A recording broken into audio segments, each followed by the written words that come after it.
Bem, gente, voltando aqui então para falar fazer um quadro dos tempos do indicativo. Então, o indicativo é aquele modo da realidade, da certeza. E como ele é o que tem mais tempos, o quadro não dá para propor de uma vez só nessa lousinha que eu comprei. Vejam, eu coloquei aqui um pedaço do quadro, depois eu vou continuar para cá, tá? Vamos dizer, eu coloquei aqui, ó, o presente está aqui. O presente é o momento da fala. Tá? Ao pé da letra, o presente nasceu para indicar o momento da fala. É o agora. O momento em que eu estou gravando essa aula é o meu presente. O momento em que você a estiver assistindo, ou estiver assistindo a ela, melhor dizendo, vai ser o seu presente. Veja, eu canto, eu leio muito, eu leio todos os dias. Eu canto muito mal. Porém, os meninos aí do terceiro B cantam muito bem, né? Uma graça aqueles meninos do Lemon Peito. Vocês têm assistido, gente? Eu assisto sempre. Adoro, viu? Eles cantam muito mesmo. Nossa, muito, muito legal. Torcer sempre muito para vocês, que vão fazer muito sucesso, porque é muito legal. Veja, eu leio, eu canto, eles cantam. Isso tudo é presente, é o momento da fala. Isto é o uso literal. Presente nasceu para isto. Mas não existe tempo que não tenha tantas funções quanto o presente. É o tempo que a gente mais usa. Veja, o presente indica o momento da fala, mas indica muito mais. Você já reparou que ele indica um hábito? Se eu pergunto, vocês tomam banho todos os dias? Sim, professora, tomo banho 2 vezes por dia. Sim, isso indica um hábito, uma repetição. Não é o momento da fala, você não está tomando banho quando eu pergunto, tá? É um hábito.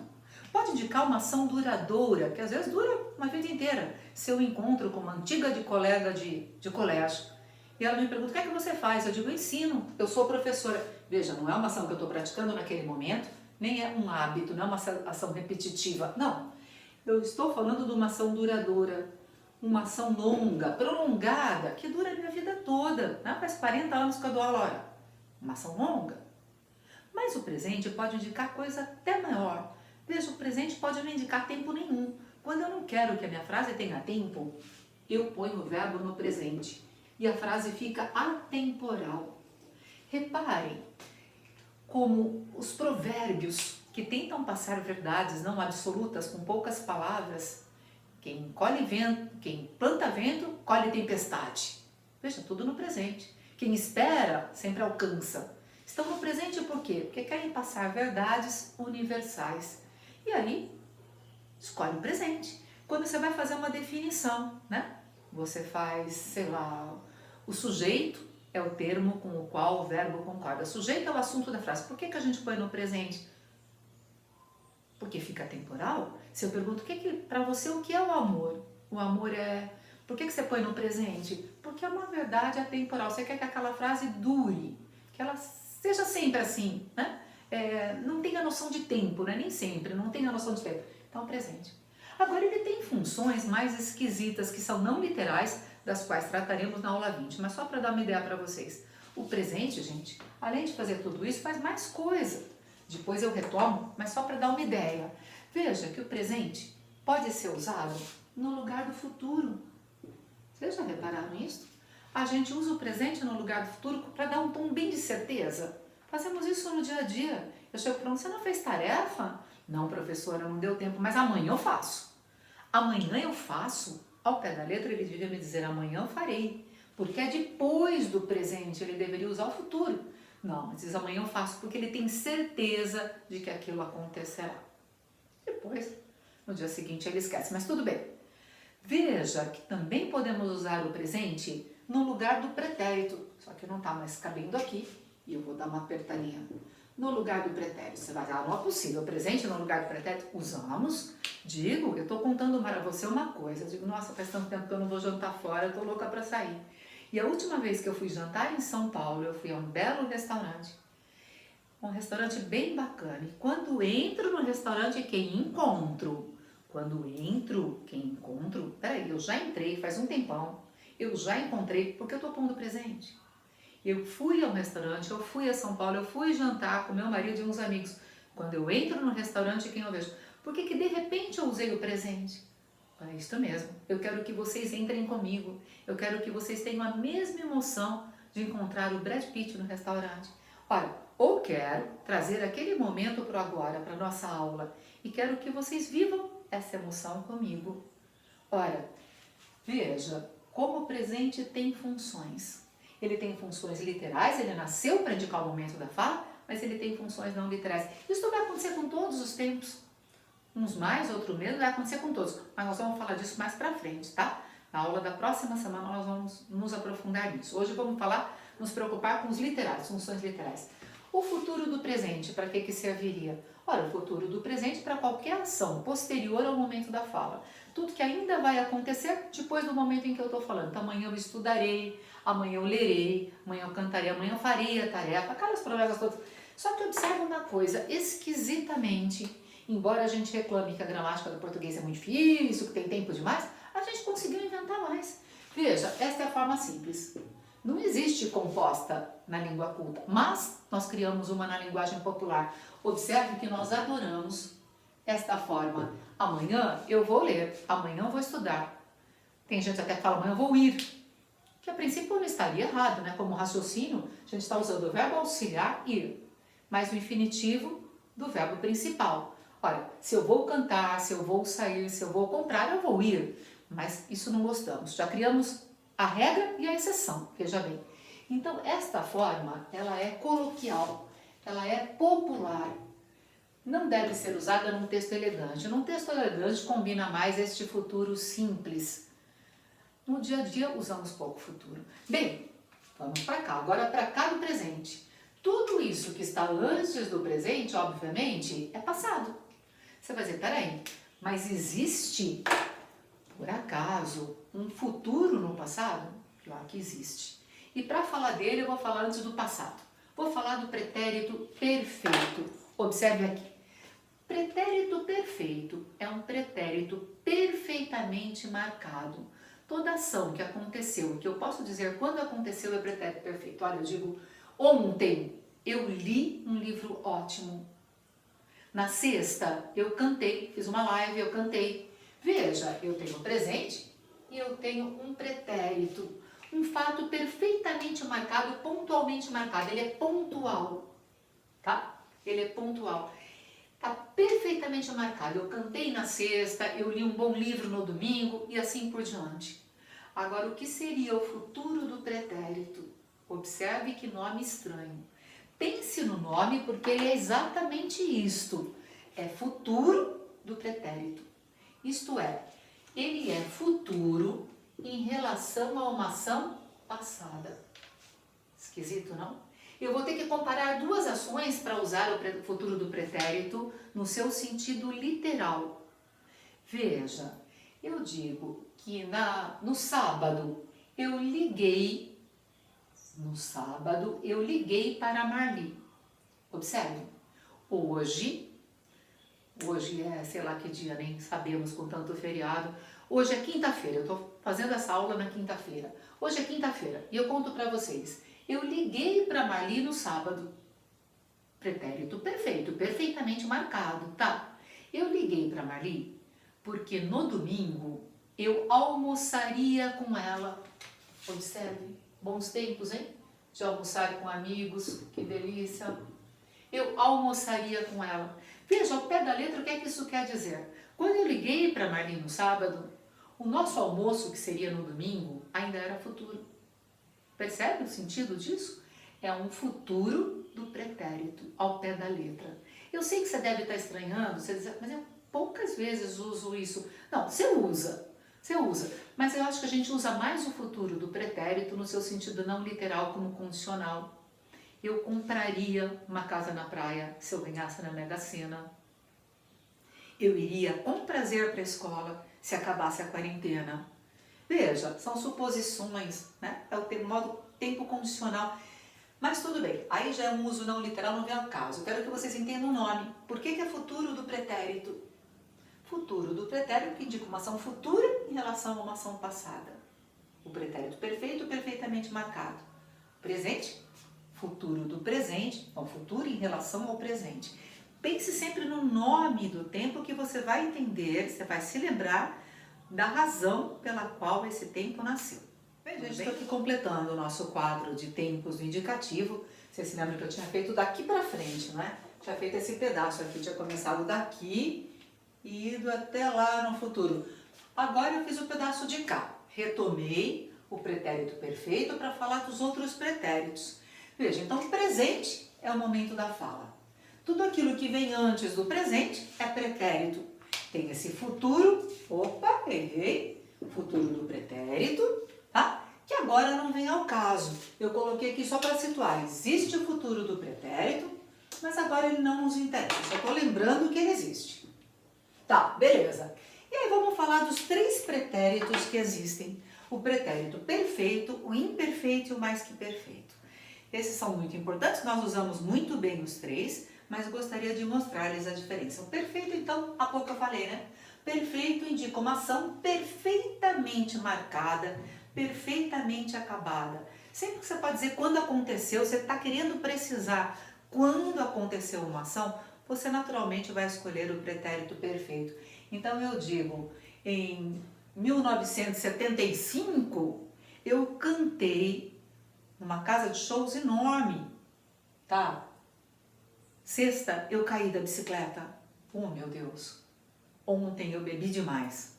Epa, peraí, vejam, que são coisas perfeitamente marcadas, absolutamente pontuais. Olha o nome do tempo. Pretérito perfeito, perfeitamente marcado. Tá, beleza. Existe o pretérito mais que perfeito. Nossa, mais que perfeito? Eu não gosto desse nome. É o único tempo que eu acho que poderia ter um nome melhorzinho. Eu gosto, os nomes são bem esclarecedores, mas esse eu acho que poderia ser melhor. Ele poderia chamar mais pretérito, deixa eu pôr aqui, mais pretérito que o perfeito. É isso que ele é. Na verdade, ele não é um pretérito perfeitíssimo, não é isso que eu quero dizer. Ele é mais pretérito que o perfeito. Ele é mais antigo que o pretérito perfeito. Ele também é uma ação praticamente pontual, mas o que importa é que só vai usar o pretérito mais que perfeito quando você estiver comparando 2 ações do passado. Por exemplo, eu conto para vocês que eu cheguei ao colégio às 14 horas. Eu cheguei. Isso é uma ação. Ontem eu fui dar aula e cheguei ao colégio às 14 horas. Bons tempos aqueles, hein? E ainda reclamávamos. Cheguei ao colégio às 14 horas. Tá. Quando eu cheguei às 14 horas, as GIS já chegaram há muito tempo. As GIS chegam às 11. As GIS já chegaram. Você vai dizer, não, professora, esta forma eu não uso. Você não usa esta, mas usa uma sinônima. Quando eu cheguei, as GIS já, isso, tinha chegado, havia chegado. Observe, eu posso dizer que ela bebera ou que ela tinha bebido. Que ela caíra ou que ela tinha caído. Que ela cantara ou que ela tinha ou havia cantado. Vou até mudar o auxiliar aqui para vocês observarem bem. Veja, eu digo, quando eu cheguei ao colégio, as GIS já chegara ou já tinha chegado. Tem a forma simples e a forma composta. Elas são absolutamente sinônimas. As duas são pretérito mais que perfeito. Esquisitamente, no nosso dia a dia, só gostamos da composta. A simples, ela fica relegada a textos muito elegantes. Ela é formal demais. Não é que nós não saibamos usá-la, sabemos, mas não usamos, é raro. Numa redação, às vezes, dá vontade de usar esta forma bebeira, caíra. Se você fica na dúvida se ela está certa, veja, a composta você sabe, porque ela faz parte do seu dia a dia. Troque pela composta. Se a composta couber, é porque a simples também serve.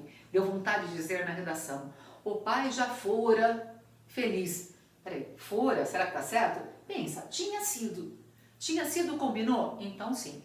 Só vai combinar quando eu comparo 2 ações então. Esta é mais antiga que o pretérito perfeito. Deu para entender? Ótimo. Agora veja, o pretérito imperfeito está aqui no meio dessa confusão. Observe que eu fiz uma linha para ele aqui, ó. Uma onda aqui em cima para o pretérito imperfeito. Porque nele não é pontual. Não dá para marcá-lo no quadro. Eu poderia ter puxado a explicação aqui. Na verdade, eu estou puxando só a explicação, porque ele fica zanzando. Exatamente porque ele é imperfeitamente marcado. O pretérito imperfeito, ele vai ser usado quando eu quero mostrar que uma ação se repetiu ou durou muito. Veja, quando eu digo aqui, eu cantava, antigamente eu cantava em bares. Quando eu fazia faculdade, eu cantava em bares. Eu fazia faculdade, eu cantava em bares. São ações duradouras e que se repetiram. Mentira, eu nunca cantei, adoraria. É meu sonho de consumo, talvez por isso o exemplo repetitivo. Eu sempre caía da bicicleta. Não caio mais porque não ando. Eu caía da bicicleta. Veja, uma ação que se repetiu. Ou uma ação duradoura. Veja como é diferente dizer eu bebi e eu bebia. Eu bebi foi uma ação pontual, marcada. Ontem eu bebi.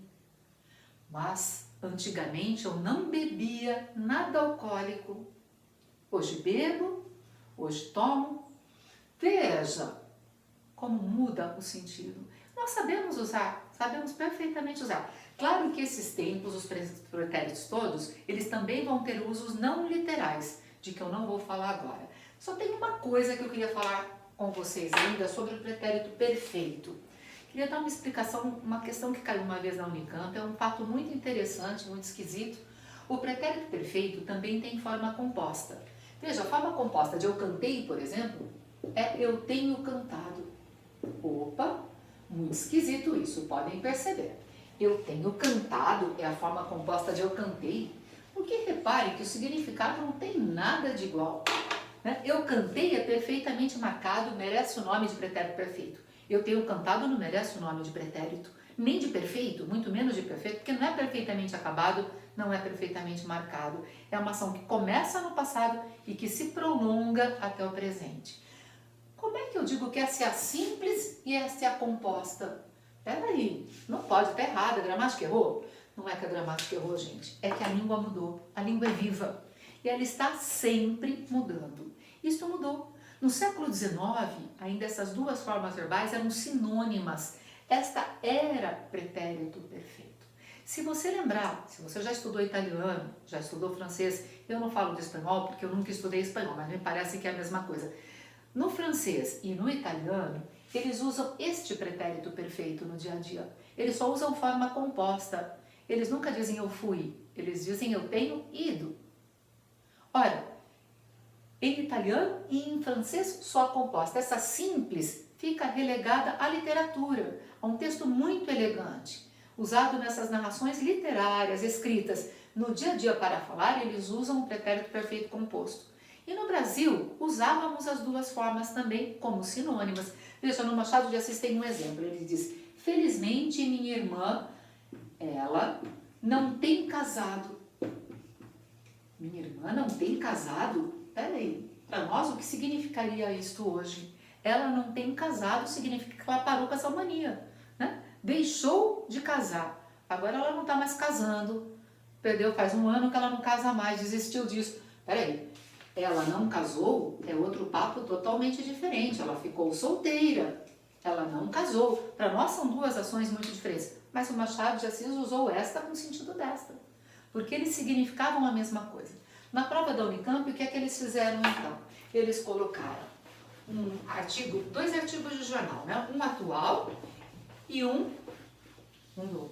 vamos ser do ano da prova, e outro de um século antes, e que dizia assim, tem havido forte tempestade no Mar Negro.